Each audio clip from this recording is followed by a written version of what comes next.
On this episode of the Railroad Kitchen, Ada and I are going to show you how to make this into these. Are you looking for a really good fall treat? I came up with these winter squash, pumpkin spice, chocolate chip muffins that are absolutely delicious. I melded two different recipes together, and we're going to show you how to make them here today. Let's do it.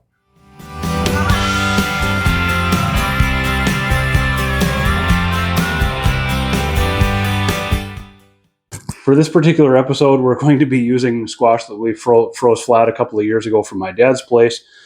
This is 2 cups, and this is exactly what we need for this recipe. We're going to thaw this out, not until it's hot, but at least until we can work with it and break it down with a mixer. Okay, so I'm going to pour in 2 cups of all-purpose flour and then a cup of white sugar. I'm going to crack an egg into here too.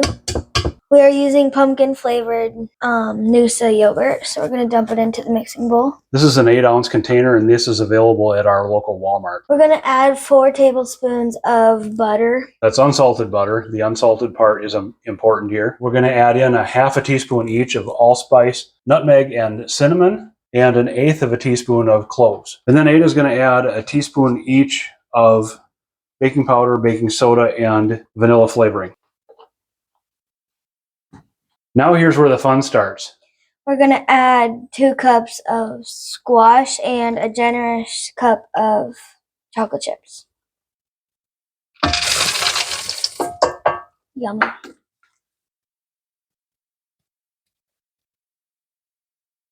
So we've got the KitchenAid running on that mixture, and we've got a little better than 12 muffin cups filled here. This recipe tends to make about 15 in my experience.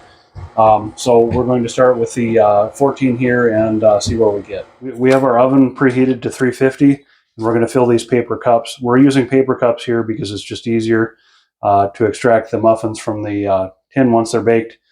I'm filling the paper cups probably 3/4 to about 7/8 full or so.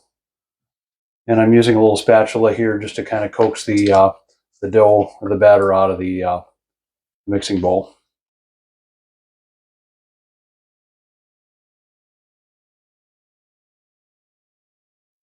So the first 2 or 3 times we've made this recipe, we've done it in the Traeger, our outdoor oven, and this is the first time we're actually doing these indoors. We didn't change anything in the actual recipe. It's just 350.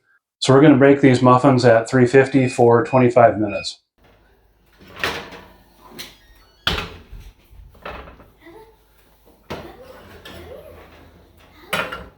Don't get your beak on that, it's hot. Fall is without a doubt my favorite time of year, and this recipe seems to fit right in with the season. I'm glad we've stumbled across this one.